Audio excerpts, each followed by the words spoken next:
Bien, bien. Eh bien, il y a peu, on est passé par la fête des morts, là. Bon, je ne sais pas s'il faut fêter ceux qui sont morts, mais ça m'a fait penser un petit peu, justement, à réfléchir à ce qu'est la mort et cette question qui se pose souvent dans nos esprits. Qu'est-ce qui nous attend? Qu'est-ce qui peut se passer au moment de la mort? Et donc, j'ai réfléchi un petit peu à ça et je voudrais le partager avec vous. Comme vous savez, la mort fait peur à beaucoup de gens. C'est un peu normal quelque part. Et alors beaucoup essayent de sublimer cette peur, tantôt en riant comme si c'était pas grave. Hein. Et puis d'autres font une approche un peu plus philosophique de la chose. Alors j'ai songé à certaines fables de La Fontaine qui traite du sujet. Bon, tout le monde connaît bien sûr l'histoire du corbeau et du renard, ou bien de la cigale et la fourmi. Hein. On a appris ça à l'école, les fables à La Fontaine, mais il a écrit beaucoup de fables, et certaines touchent à la mort, tantôt pour en rire, tantôt plus sérieusement. Je ne sais pas, je vous les résume parce que c'est chaque fois un peu long, hein, mais il a raconté une fable sur le curé et la mort. En gros, l'histoire raconte un curé qui accompagne le défunt dans le corbillard, comme c'était à la mode à son époque. Hein. Et en chemin, la charrette culbute là dans un fossé, et le brave curé, qui était tout content et réfléchissait au festin qui l'attendait après avoir fait son office, il va mourir et il va rejoindre le défunt dans la mort. Et donc, la fable montre que, voilà, on ne songe pas toujours à la mort, et même quand on pense à la mort, parfois, si c'est quelqu'un qui ne nous intéresse pas beaucoup, on pense plutôt à ce qu'on pourra manger après, au bon moment qu'on va passer à la mémoire du mort. Et il en a raconté une autre aussi, sur la mort et le bûcheron. Pourquoi? Parce que certaines personnes, vous l'avez sans doute entendu dire, surtout des personnes âgées, dans mon genre, hein, ils disent « Oh, hein, j'en peux plus, moi j'aimerais autant mourir, moi je n'attends plus que la mort. Hein. » Et c'est l'histoire d'un pauvre bûcheron qui s'écroule sous le poids de son fagot et sous le poids des années. Alors il se sent écrasé par tous les soucis de la vie et il appelle la mort à son aide. Voilà, maintenant je voudrais mourir. Pourquoi? Parce qu'il croit qu'elle seule pourra mettre fin à toutes ses misères. Alors la mort se présente à lui, et quand la mort se présente, alors il change d'avis et est-ce que tu pourrais m'aider à reprendre mon fagot? Voilà. Donc, il montre que, oui, on dit qu'on veut mourir, mais quand la mort s'approche, on change d'avis. Et puis il y a une troisième fable aussi, un peu plus philosophique, où il raconte que, dans le fond, qu'on soit vieux ou jeune, pauvre ou riche, qu'on soit malade ou d'un accident, tout le monde doit mourir un jour, bien sûr, un jour où on ne s'est pas toujours préparé, et que peut-être il faut se dire, oui, je peux mourir demain, est-ce que je suis prêt? Et à ce propos, je me souviens toujours d'une chère sœur qui était membre de l'église de Lessines, qui un jour, à un enterrement qui avait lieu le samedi, elle dit, moi je peux mourir, je suis prête à n'importe quel moment. Et le lendemain, en revenant du culte, elle se fait tuer dans un accident de voiture d'un monsieur qui avait bu et qui n'a pas respecté la priorité de droite. Elle pouvait dire, voilà, je suis prêt à n'importe quel moment. Et en effet, malgré qu'elle était jeune, le lendemain, elle rejoignait son Seigneur. Alors tout ça, bien sûr, pour introduire un petit peu notre réflexion de ce matin. Et je voudrais commencer par une petite leçon de vocabulaire biblique. Vous savez que j'aime bien être bien clair dans ce que je raconte. Et dans la Bible, les mots n'ont pas toujours le même sens que nous dans le langage courant. Bien sûr, là, quand on parle de la naissance, en général, on parle de notre naissance, le jour où notre maman nous a mis au monde. Et alors commence, bien sûr, notre vie sur la terre. Et on peut parler d'une vie à la fois physique, tout ce qu'on peut faire avec notre corps, avec notre intelligence, etc. Et en même temps une vie psychique, parce que on a des sentiments, on a des émotions, etc. Ça, c'est la vie, je dirais, à laquelle on songe en général. Et ici, je voudrais vous parler de deux personnes et les mettre en parallèle. Une première personne, une deuxième personne. La première n'est pas du tout croyante, la deuxième n'est pas croyante au départ, comme tout le monde. Quand on est, on n'est pas forcément croyant. On est un bébé, on vit, etc. Mais cette deuxième personne, elle un jour va rencontrer le Seigneur. Alors qu'est-ce qui se passe? Quelle est la différence? Cette personne qui ne croit pas en Dieu, évidemment, on n'a pas de vie spirituelle. Et quand on n'a pas de vie spirituelle, la Bible parle de mort spirituelle. C'est-à-dire quoi, la vie spirituelle? C'est avoir une relation avec Dieu. C'est pas seulement croire en Dieu. La Bible nous dit que le diable aussi croit en Dieu. C'est pas pour ça qu'il a une relation avec Dieu. Quand on parle de vie spirituelle, on parle d'une relation avec Dieu, une vraie relation comme on a avec ses enfants, ses parents, etc. Et quand il n'y a pas cette relation, quand il n'y a pas la vie, c'est la mort. Le contraire de la vie, c'est la mort. Donc on parle de mort spirituelle. La deuxième personne, comme la première, bien sûr, a commencé dans cette absence de relation avec Dieu. Et un jour, je vais revenir en arrière, voilà. Un jour, la mort se présente, la mort physique que tout le monde connaît. C'est la seule chose dont on est sûr en naissant. Vous savez ça, quand on est, la seule chose qui est sûre pour notre vie, c'est qu'un jour on mourra. Tout le reste, on ne connaît pas d'avance. Et donc, la mort physique, la Bible parle de la mort éternelle. C'est quoi la mort éternelle? C'est continuer comme on a commencé pendant notre vie sur terre. Celui qui a commencé sans Dieu, continuera sans Dieu dans l'éternité. En fait, c'est tout ce qu'on peut dire vraiment. Certains parlent de l'enfer, etc., mais on ne sait pas très bien là. La seule chose qu'on sait de la mort spirituelle, c'est que si on a commencé notre vie sans Dieu sur la terre, quand on meurt, on continue sans lui. Donc c'est la suite logique, la mort éternelle fait suite à la mort spirituelle. Cette deuxième personne, un jour, a rencontré Dieu et elle est passée par ce qu'on appelle la nouvelle naissance. On n'en parlera pas spécialement aujourd'hui, on en a souvent parlé, mais cette nouvelle naissance, Jésus en a parlé, il faut naître de nouveau. Pourquoi? Parce que c'est le seul moyen d'entrer dans cette dimension que la Bible appelle la vie spirituelle. C'est-à-dire, la nouvelle naissance nous fait naître à une dimension qu'on ne connaît pas, qui est la relation avec Dieu.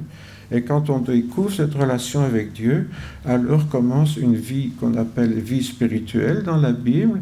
Et bien sûr, les croyants comme les autres meurent un jour. Et dans l'éternité, cette vie spirituelle qui a commencé va continuer. Et c'est ça qu'on appelle la vie éternelle. Donc, dans le fond, quand on parle de la foi, on parle simplement de qu'est-ce qui se passe après la mort. Après la mort, simplement continue ce qui a commencé pendant qu'on était vivant. C'est aussi simple que ça. Celui qui n'a pas eu de relation avec Dieu ici-bas n'en aura pas après. Celui qui a eu cette relation avec Dieu, parce qu'un jour il a rencontré le Seigneur Jésus, il continuera avec lui. Voilà donc pour un peu éclairer ce dont on va parler maintenant. Alors on parle de la mort physique maintenant. Beaucoup de croyants pensent que l'homme a été créé pour la vie et pas pour la mort. Ici je parle donc de croyants qui pensent, voilà, Dieu nous a créés mais pour vivre avec lui éternellement, pas pour la mort. Et pourtant, tout être vivant, un jour, connaît la mort. Il est donc, quelque part, normal de considérer la mort comme un scandale, comme quelque chose qui est contre nature, inacceptable.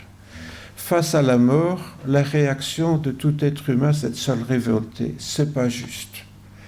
Ce papa, cette maman que j'aimais est morte, c'est pas juste. Cet enfant que j'ai mis au monde, il est mort, c'est pas juste.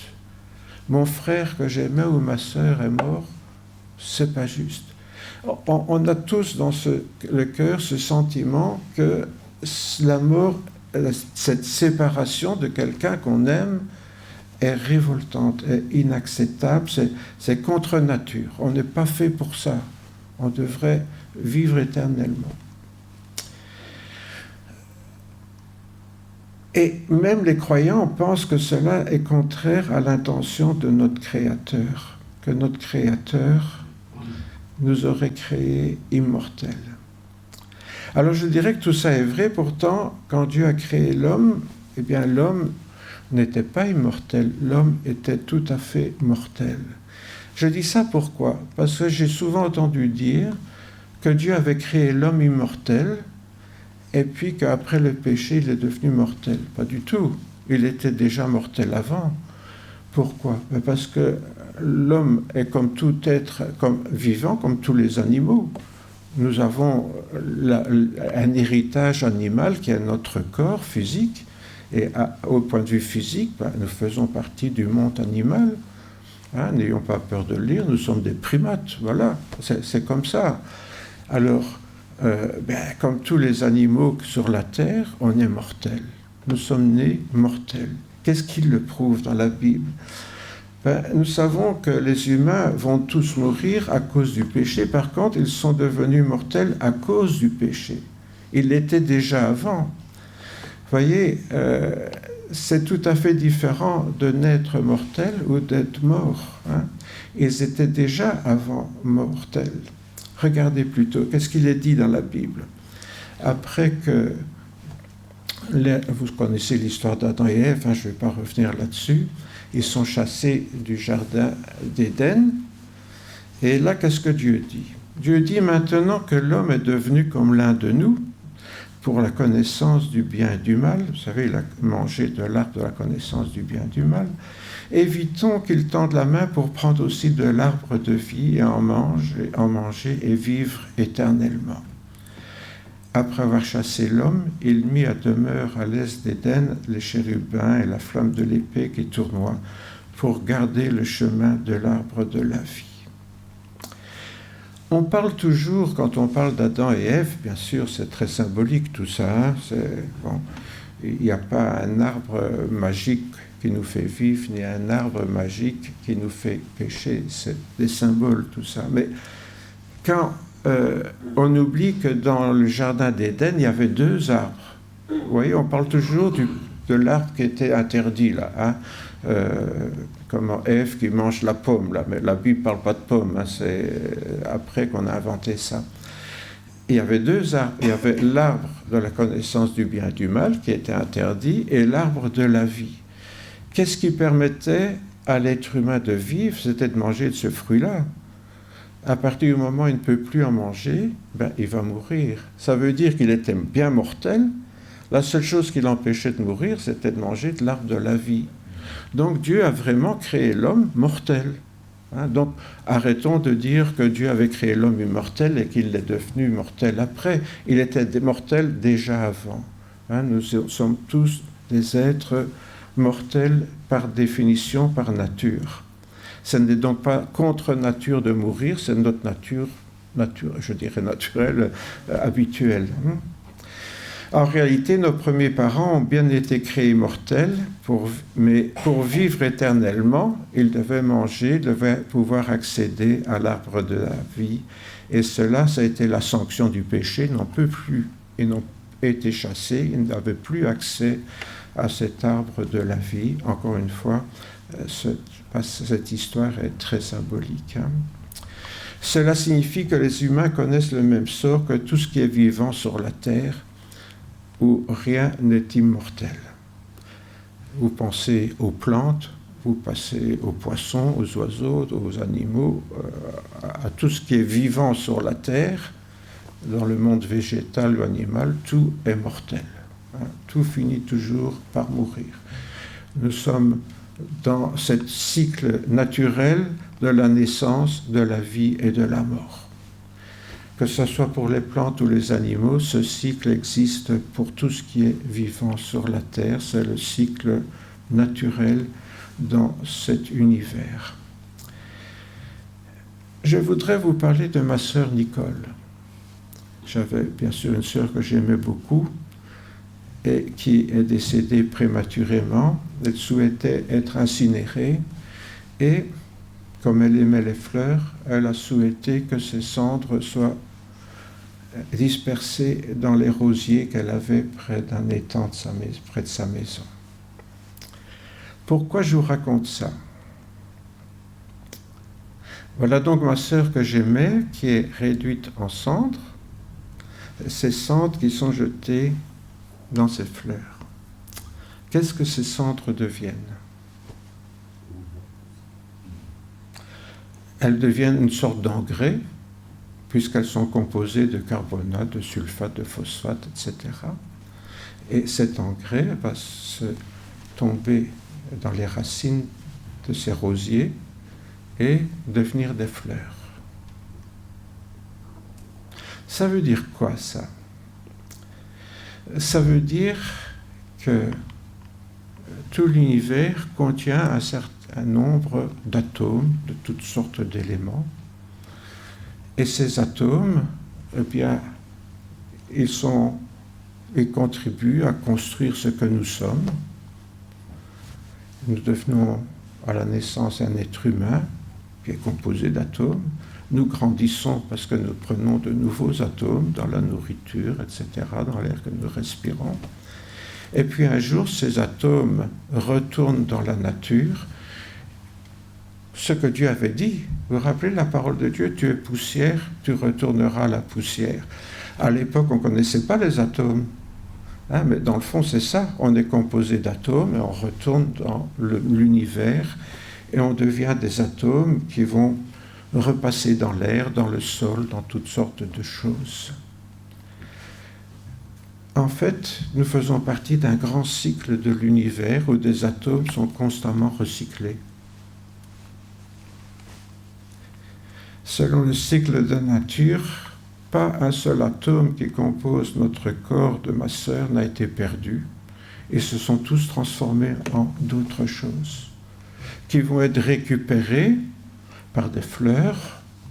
Moi, je pensais peut-être qu'une partie des cendres de ma sœur, avec la pluie, a coulé dans l'étang, c'est devenu des poissons. Je rêve là. Un héron a pu manger le poisson, c'est devenu un héron. Vous voyez, on peut imaginer toutes sortes de choses, mais ces atomes vont servir à toutes sortes de choses. Alors, vous savez, j'ai pris l'exemple de ma sœur parce que c'est moins dégoûtant que d'être enterré. Mais c'est la même chose quand on enterre les cadavres dans la terre. C'est le même phénomène qui se passe. Voilà ce que devient notre corps. Nous sommes bien peu de choses, mes frères et sœurs. Nous sommes quelques séries d'atomes qui s'accumulent, qui deviennent moi, et puis un jour, ces atomes repartent dans la nature d'où ils étaient venus. Voilà, ça c'est nous. C'est notre passage sur la terre. L'Ecclésiaste disait, voilà, la fleur pousse, elle fleurit, elle se fane, et au bout de quelque temps, tout le monde oublie qu'elle a existé. Vous savez, c'est un peu la même chose pour nous. On se souviendra de nous combien de temps ? On ne se fait pas beaucoup d'illusions. Moi, je ne crois pas que j'aurai un jour ma statue quelque part. Donc, et puis même les statues, on ne sait même plus qui c'est. On voit des statues, qui c'est ce bonhomme-là ? Qu'est-ce que nous sommes ? Pas grand-chose, finalement.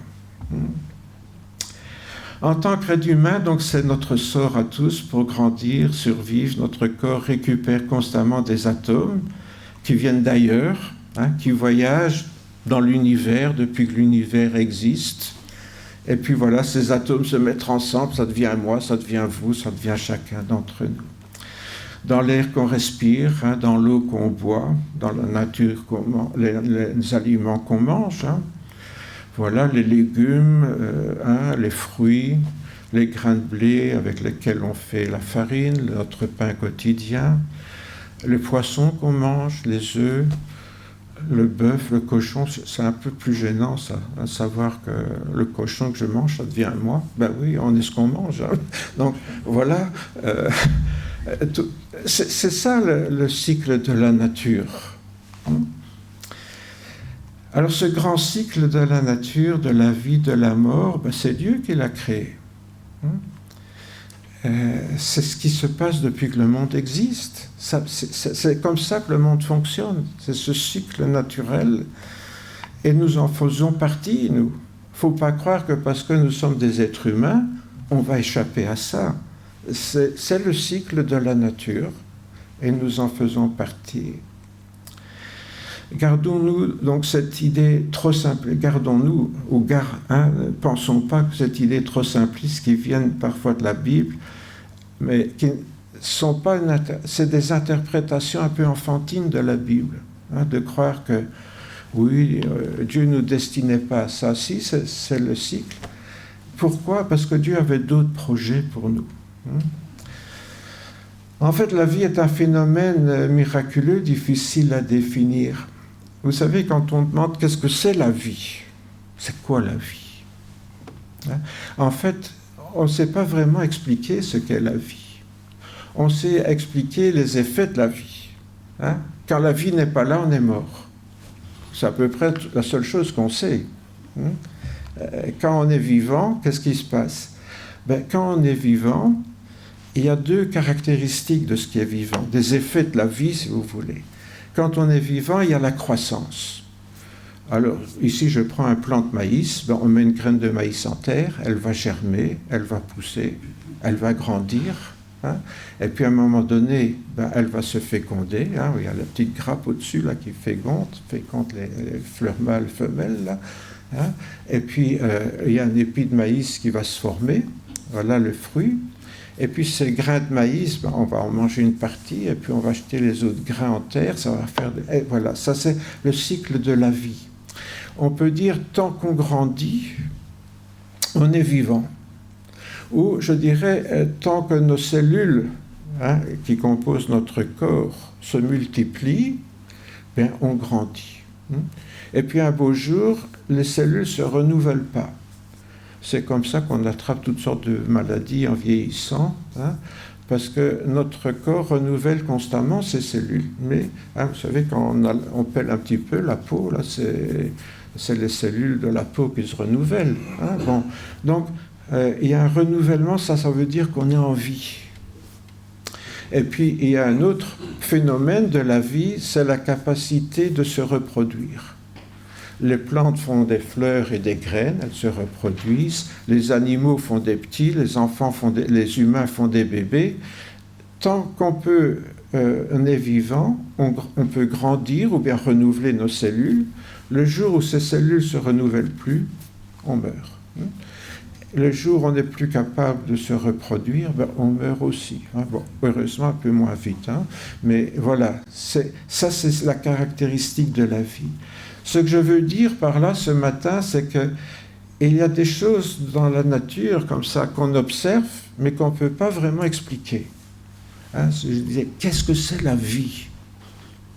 On sait ce que c'est quand on est vivant ou mort, mais on ne sait pas dire qu'est-ce que c'est la vie. Dans la Bible, la mort apparaît donc quand ces deux caractéristiques disparaissent.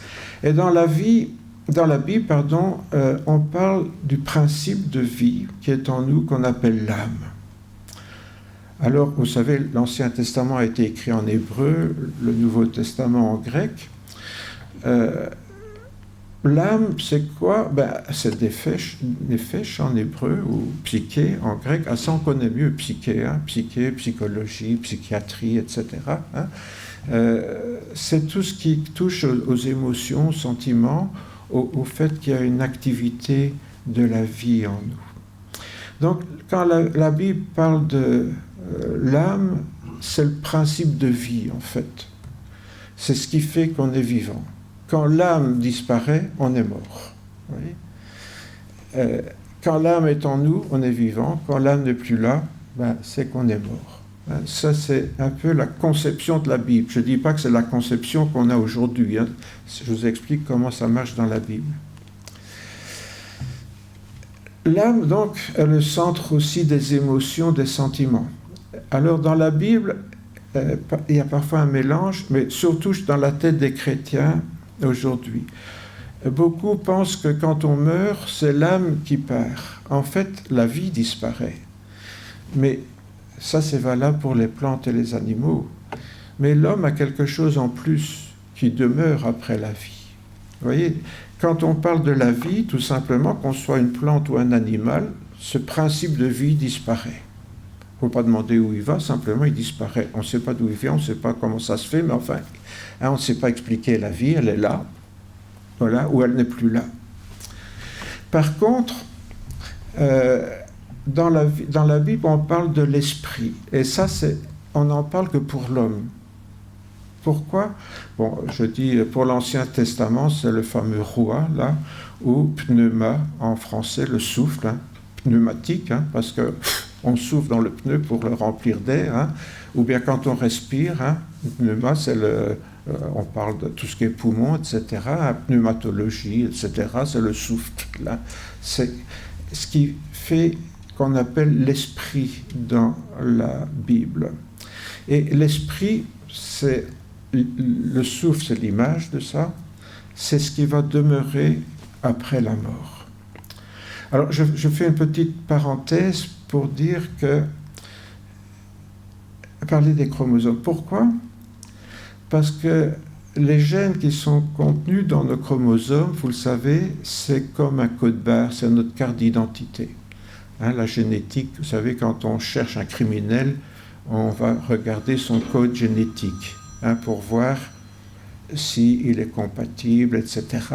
Donc, le code génétique, c'est quelque chose d'important parce que c'est notre carte d'identité.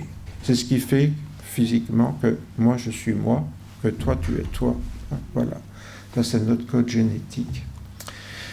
Et dans ce code génétique, bien sûr, il est lui-même dans des chromosomes, ce code génétique. Et ces chromosomes, c'est intéressant, parce qu'ils se terminent parce que les biologistes, bon, je me souviens que j'étais prof de biologie, il faut me pardonner, donc ces chromosomes se terminent par ce qu'on appelle les télomères. Alors les télomères, c'est intéressant, parce que plus on vieillit, plus il diminue. Donc, je fais un petit dessin là, hein, vous voyez, oh, pardon, là, hein, ça c'est un chromosome, et puis au bout là, voilà, au bout là, hein, et ça se termine par un télomère, là. Et ce télomère, il raccourcit au fur et à mesure qu'on vieillit, ou par le stress, par les maladies, il raccourcit. Et quand il est tout à fait raccourci, ben on meurt. Voilà. Donc, c'est ce télomère, à moins qu'on ait un accident, bien sûr, hein, mais ce télomère-là, c'est lui qui détermine un peu la longueur de notre vie. Vous voyez ?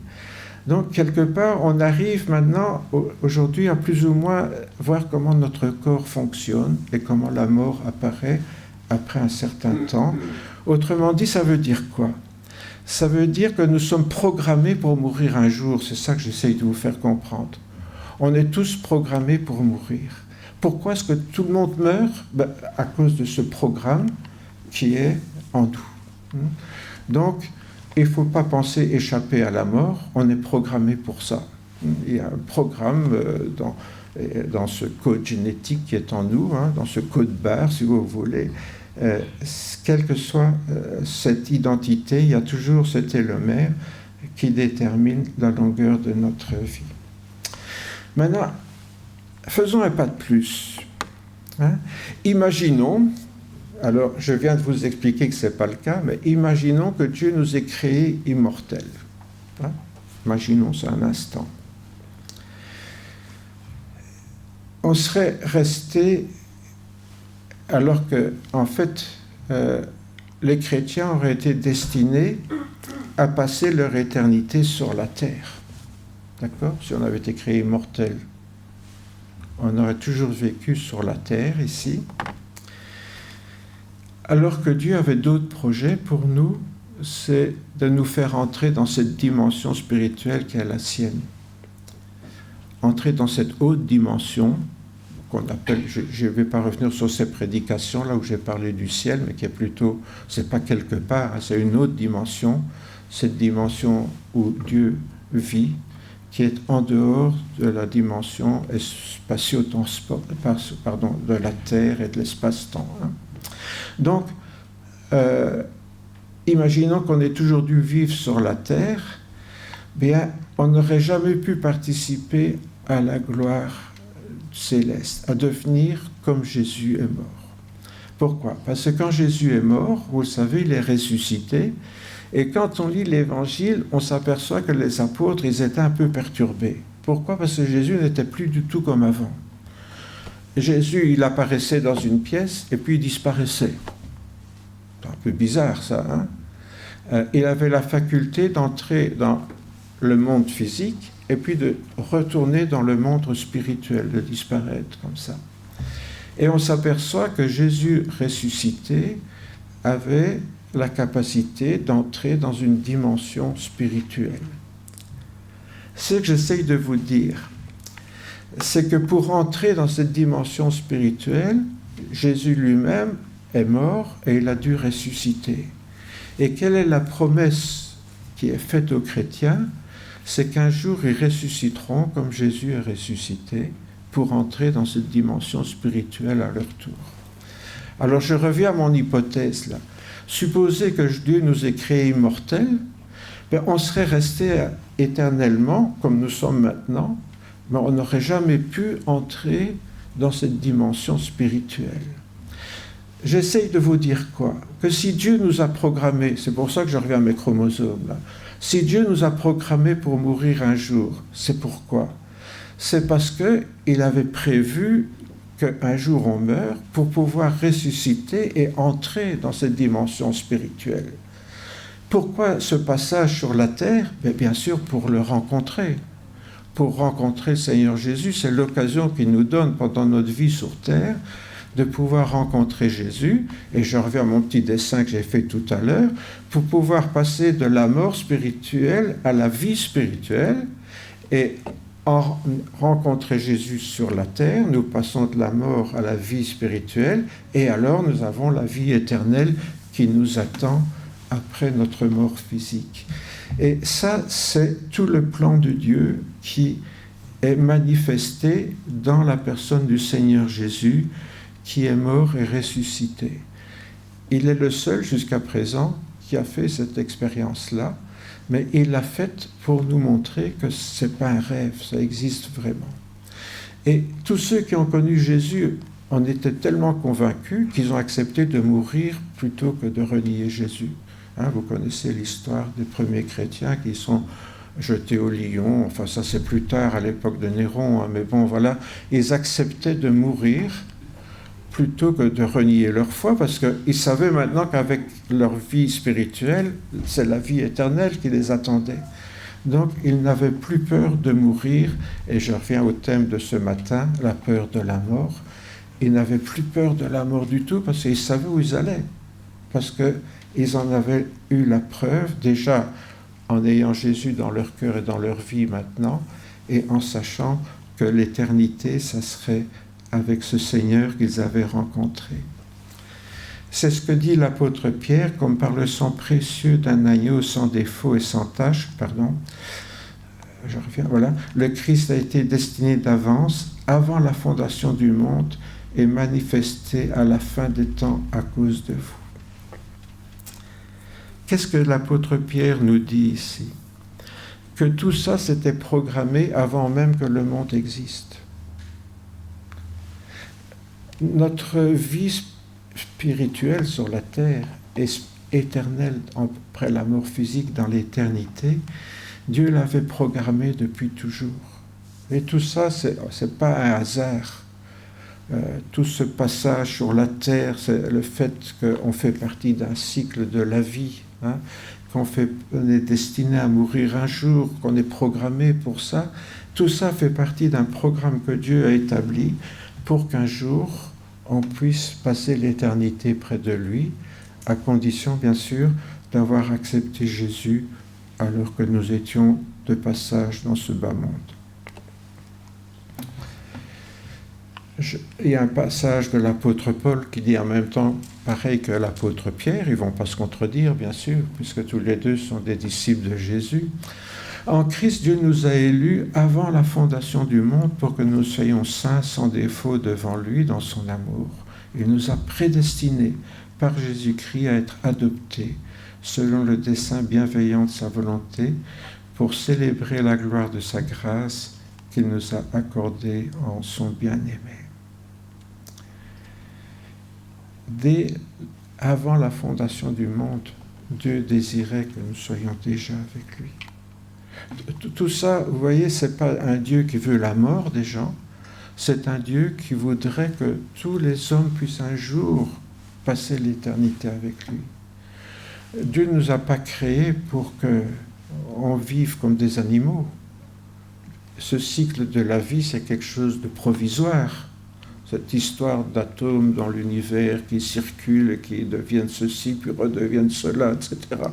Ça c'est le cycle matériel, je dirais. Mais Dieu nous a créés pour une dimension spirituelle et il avait ce projet déjà avant la création du monde. Ces deux passages donc paraissent très clairs pour nous. Pour obtenir la vie éternelle, il fallait que notre corps physique passe par la mort en vue de ressusciter comme Jésus dans un corps glorieux. Voilà le plan de Dieu.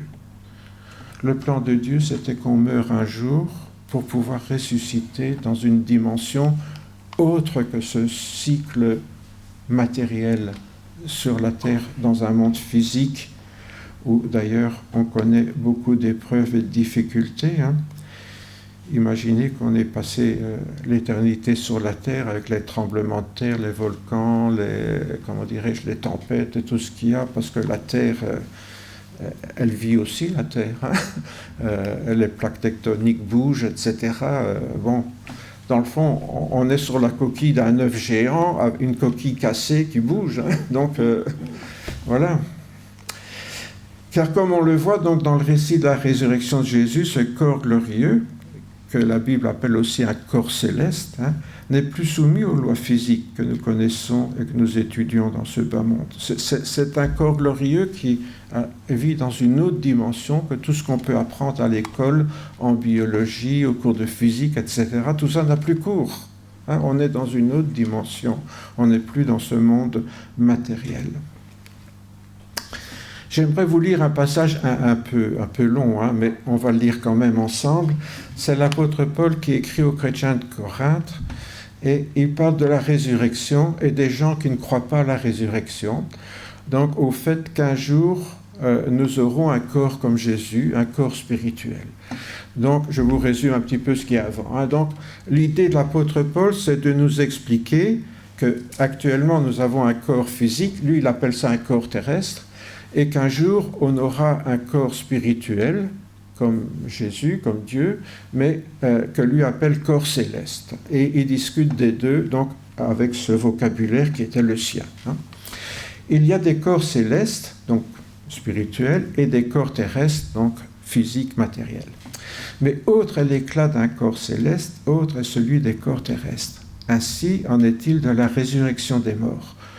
Nous sommes semés corruptibles et on ressuscite incorruptible. Donc plus question de corps qui pourrissent en terre. Semés méprisables, on ressuscite glorieux. Méprisable, pourquoi? Ce ne sommes rien qu'un petit paquet d'atomes, pas grand-chose. On ressuscite glorieux. Semés plein de faiblesse, on ressuscite plein de force. Qu'est-ce que c'est que l'homme sur la terre, Comme disait Pascal, l'homme est le plus faible de la nature. C'est un roseau pensant, disait-il. Vous connaissez ça. Semé corps naturel, on ressuscite corps spirituel. Voilà, il change un peu son vocabulaire, lui, ici, pour dire ce que je viens de vous expliquer. Il y a un corps naturel, il y a aussi un corps spirituel. Le spirituel n'est pas le premier, c'est ce qui est naturel. Ce qui est spirituel vient ensuite. Voilà, je veux dire, tant qu'on est sur la terre, on est avec un corps naturel. Mais après, ça sera un corps spirituel. Le premier homme tiré de la terre, donc il parle d'Adam et Ève, là, le premier homme tiré de la terre est terrestre. Le deuxième homme vient du ciel. Nous savons que Jésus, il a été créé, il ne vient pas d'Adam. Jésus, il a été créé dans le Sainte Marie. Marie, la Vierge Marie est une mère porteuse, en quelque sorte, de cet enfant qui est venu du ciel en elle. Le deuxième homme vient du ciel. est le Fils de Dieu. Tel est le terrestre, tels sont aussi les terrestres. Tel est le céleste, tels aussi sont les célestes. Et de même que nous avons porté l'image du terrestre, nous porterons aussi l'image du céleste. Vous voyez, Paul développe donc cette idée que pour le moment, nous sommes dans une certaine dimension physique, terrestre, et que nous sommes appelés à une dimension spirituelle, céleste. Ça, c'est notre vraie vocation. C'est pour ça que la mort, vous voyez, n'est pas quelque chose à craindre. C'est le passage de quelque chose qui est souvent très pénible, surtout la fin, pour quelque chose de plus merveilleux.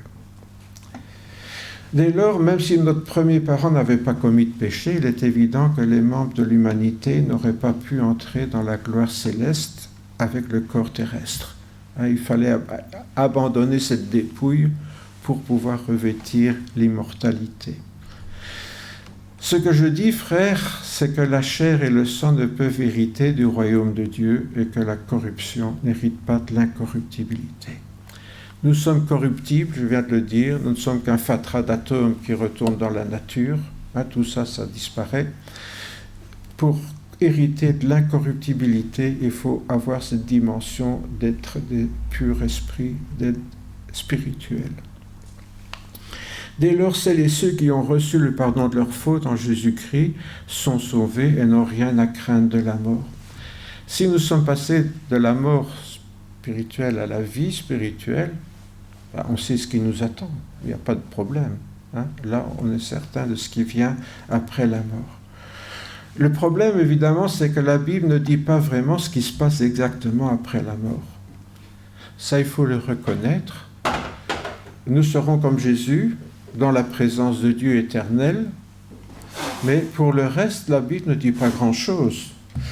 C'est pour ça qu'il faut se méfier des gens qui savent tout. Vous voyez, souvent, ils savent tout parce qu'ils inventent tout, mais il faut se méfier un petit peu de ce qu'on nous raconte. Si bien qu'il y a une divergence d'opinion sur ce qui se passe après la mort. Pourquoi ? Parce que certains versets bibliques ne sont pas très clairs, ou en tout cas, certains, on pourrait voir une contradiction. Qu'est-ce que Paul, il parle de ce qui se passe quand on meurt ? Eh bien, il parle de gens qui dorment. Voilà. Pour l'apôtre Paul, quand on meurt, c'est comme si on dormait. Nous ne voulons pas, frères, que vous soyez dans l'ignorance au sujet de ceux qui dorment. Donc, il parle de ceux qui sont morts. Afin que vous ne vous attristiez pas comme les autres qui n'ont pas d'espérance. En effet, si nous croyons que Jésus est mort et qu'il est ressuscité, vous voyez le modèle ici, nous croyons aussi que Dieu ramènera aussi par Jésus et avec lui ceux qui se sont endormis. Voici en effet ce que nous déclarons, d'après une parole du Seigneur. Nous les vivants, restés pour l'avènement du Seigneur, nous ne devancerons pas ceux qui se sont endormis. Car le Seigneur lui-même, à signal donné, à la voix d'un archange, au son de la trompette de Dieu, descendra du ciel, et les morts en Christ ressusciteront en premier lieu. Ensuite, nous les vivants qui serons restés, nous serons enlevés ensemble avec eux dans la nuée, à la rencontre du Seigneur dans les airs, et ainsi nous serons toujours avec lui. Bon, encore une fois, soyons prudents avec l'image d'un enlèvement dans les airs. Bon, on sait que la couche atmosphérique n'est pas très épaisse. Mais ce que je veux partager avec vous là, dans ce texte, c'est que pour l'apôtre Paul, il pense que quand on meurt, on dort. Et que le jour où le Seigneur reviendra, il parle de la fin du monde, là, ceux qui se sont endormis vont se réveiller, mais dans une autre dimension, et nous qui sommes encore vivants avec notre corps physique, nous serons transformés en corps spirituel instantanément. Pour l'apôtre Paul, donc, les chrétiens qui meurent en Christ vont dormir jusqu'à la résurrection qui aura lieu au retour du Seigneur. Je parle maintenant de ce qui se passe après la mort. Donc pour l'apôtre Paul, voilà, pour lui on dort. Je m'endors. C'est comme si on me fait une piqûre pour être opéré, voilà, je m'endors. Cela signifie qu'après la mort, ils vont se trouver dans un état d'inconscience, tout à fait comme quelqu'un qui dort. On sait peut-être qu'on va rêver, je ne sais pas, on pourrait dire que ceux qui parlent d'un tunnel avec la lumière, c'est peut-être ce qu'ils ont rêvé. Ou c'est peut-être la réalité, on ne sait pas finalement. Est-ce qu'ils se sont endormis et ils rêvent ça ? Ou bien est-ce que c'est la réalité ? Bon, vous savez que si on est chrétien, la lumière c'est Jésus, ceux qui sont musulmans sont persuadés que c'est Mahomet au bout du tunnel, etc., quoi, hein. Cette expérience, elle dépend des croyances des gens, hein. Donc, c'est peut-être une réalité, c'est peut-être un rêve, on n'en sait rien. C'est ce que croient certains chrétiens, alors que d'autres partagent les croyances des Juifs à l'époque de Jésus en se basant sur une parabole de Jésus et du pauvre Lazare. En effet, les Juifs, eux, et d'ailleurs c'est ce que pensaient aussi les Grecs et d'autres personnes dans l'Antiquité, ils pensaient que les morts allaient dans un lieu souterrain, donc en dessous de la terre. Bon, aujourd'hui, nous savons que ce qui est en dessous de nous, c'est le magma, hein, donc on se voit mal aller dans le magma. Hein, c'est de là que sortent les volcans et tout ça, donc ça ne donne pas vraiment envie d'y aller. Hein. Mais disons, à l'époque, voilà, ils ne connaissaient pas tous ces phénomènes-là, donc ils étaient persuadés, je vous dis, aussi bien les Juifs, les Grecs, les Romains, enfin tous les gens de l'Antiquité en général, parlaient d'un lieu souterrain, c'était le séjour des morts. Hein. Alors ce séjour des morts, les Juifs l'appelaient le Sheol, les Grecs l'appelaient l'Hadès, hein, on peut traduire ça en français par le séjour des morts, où vont les âmes des défunts, certains dans la souffrance, d'autres dans la paix. Hein. Les Juifs croyaient donc que certains souffraient parce qu'ils s'étaient mal conduits, et d'autres étaient avec Abraham sur le sein d'Abraham, donc Abraham l'accueillait dans ses bras, dans le séjour des morts. Hein, Abraham, le père des croyants. Dans le séjour des morts, donc ça c'est la parabole de Jésus, hein, dans le séjour des morts, le mauvais riche, oui vous connaissez l'histoire, hein, du mauvais riche qui vit dans l'abondance, le pauvre Lazare à sa porte crève de faim, est malade, les chiens viennent lécher ses ulcères, enfin c'est la perte totale, et le mauvais riche ne songe même pas lui donner un peu à manger, quoi. Il est vraiment égoïste, et l'autre est malheureux, il meurt, le pauvre va près d'Abraham, et le mauvais méchant, là, il va dans le séjour des morts, mais comme il est dit ici, le mauvais riche leva les yeux en proie au tourment. Il vit de loin Abraham et le pauvre Lazare dans son sein. Il s'écria, « Père Abraham, aie pitié de moi, et envoie Lazare pour qu'il trempe le bout de son doigt dans l'eau et me rafraîchisse la langue, car je souffre dans cette flamme. » Abraham répondit, « Enfant, souviens-toi que tu as reçu tes biens pendant ta vie, et que Lazare a eu les maux. Maintenant il est consolé, et toi tu souffres. » Donc voilà Jésus qui raconte une parabole qui est conforme à ce que les gens croyaient à son époque, ce que Jésus faisait souvent, hein, pour que les gens comprennent, il racontait les choses dans le contexte de leur croyance. Alors, se fondant sur ce récit, la tradition chrétienne a suggéré que quand on meurt, on va en enfer et que les braves vont au ciel. Vous voyez ? Mais en fait, c'est une interprétation d'une croyance des Juifs. Hein, donc finalement, qu'est-ce qui se passe après la mort? On va au ciel ou en enfer, ou on dort jusqu'à la résurrection de Jésus? Eh bien, vous choisissez ce que vous voulez. Vous voyez, moi je ne vais pas vous dire c'est ça ou c'est ça. Moi je vous dis ce que je trouve dans la Bible. Et j'essaye d'être honnête avec vous. C'est tout ce que je peux faire. Hein? Alors, vous croyez ce que vous voulez. Hein? Il y a les deux possibilités. Hein. Mais pour tout être humain, avoir peur de la mort, je dirais, est une chose naturelle. Peur de la souffrance physique qui l'accompagne souvent. Vous remarquerez que souvent, face à la mort, on a plus peur de la manière de mourir que de la mort elle-même. Vous avez déjà remarqué ça, hein? On veut bien mourir, mais sans souffrir. Hein? Ah, il est content, celui-là, il est mort dans son sommeil. Hein? J'ai déjà entendu des réflexions comme ça. Hein. En fait, je pense que souvent on a plus peur de la façon de mourir que de la mort elle-même. Bon. De quoi est-ce qu'on a peur finalement? De la séparation, bien sûr. Hein. On a peur de quitter ceux qu'on aime, et puis on est triste parce qu'on sait qu'ils vont être malheureux quand on part. Hein. Donc souvent, on est plus malheureux de la peine qu'on va faire que de mourir. C'est ce qu'on rencontre. Vous savez, en tant que pasteur, je rencontre un peu toutes ces situations-là. Hein. Peur du monde inconnu qui nous attend dans l'au-delà, bien sûr. Hein. Ça aussi, qu'est-ce qu'il y a de l'autre côté? Je viens de vous dire ce que la Bible nous dit. Bon, moi je ne peux pas vous inventer des choses, j'essaye d'être honnête avec vous. Je vous ai dit ce qu'on trouve dans la Bible. Il y a deux choses, on n'est pas très sûr. C'est une question d'interprétation. Donc ça dépend de votre interprétation, et je la respecte. Moi je respecte les deux points de vue, puisque voilà. Mais qu'est-ce qui nous attend dans l'au-delà? Ben voilà. Et quatrième question, il y a quand même ce fameux jugement dernier dont on a tous un peu peur. Avouez que chacun d'entre nous entraîne des casseroles derrière nous. Ne me dites pas non, je sais que c'est comme ça. On traîne tous des casseroles derrière nous. Et si un jour on doit rendre compte devant Dieu, on aimerait autant être en ordre à ce moment-là. Voilà. En vérité, je vous le dis, c'est Jésus qui parle là. Celui qui écoute ma parole, qui croit en celui qui m'a envoyé, possède la vie éternelle. C'est ça qui compte.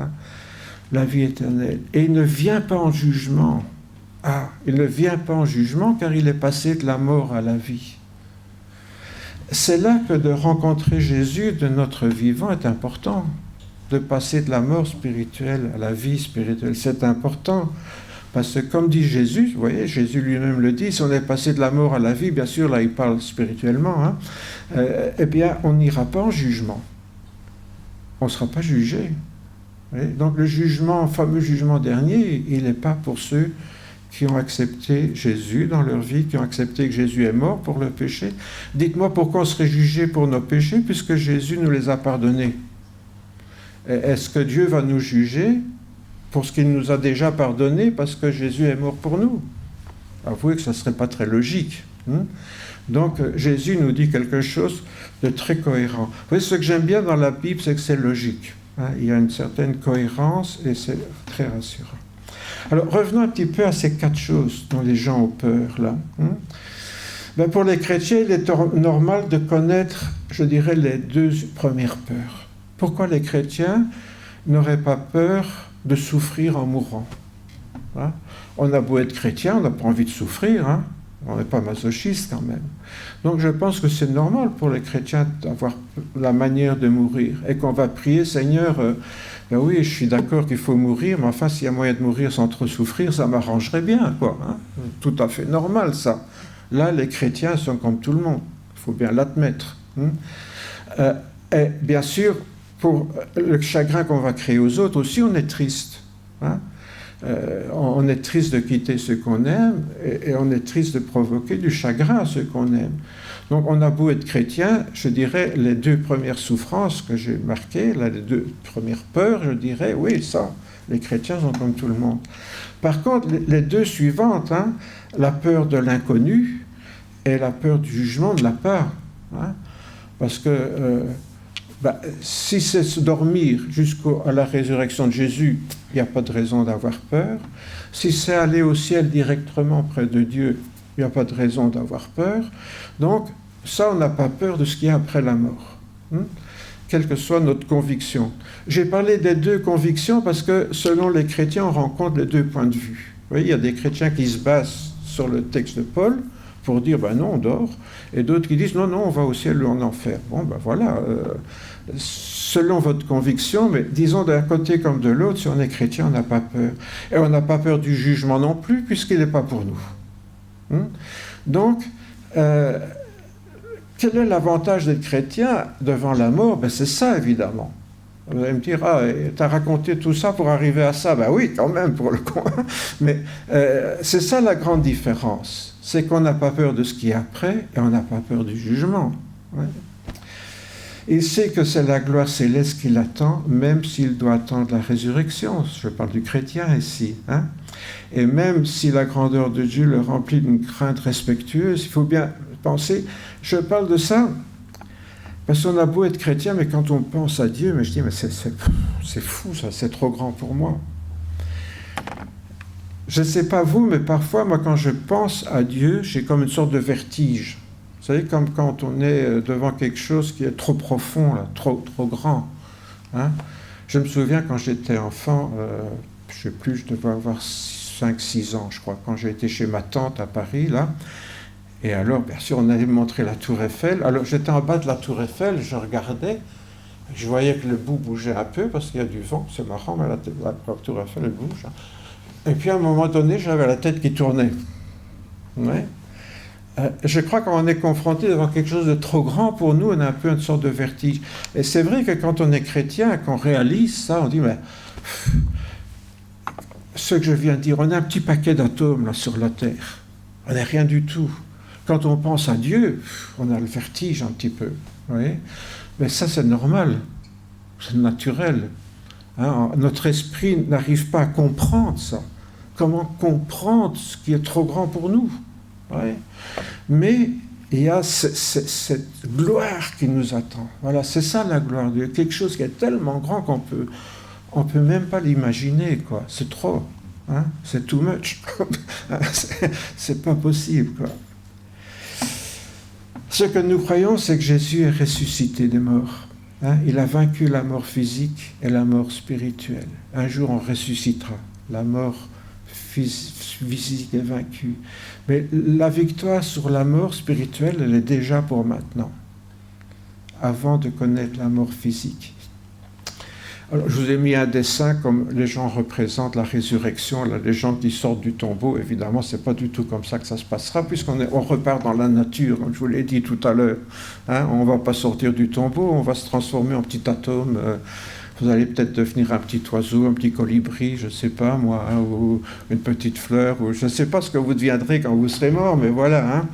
Mais ce qui compte, c'est notre résurrection spirituelle. Il nous offre la vie spirituelle, la vie éternelle. Nous savons qu'un jour, on ressuscitera comme lui est ressuscité.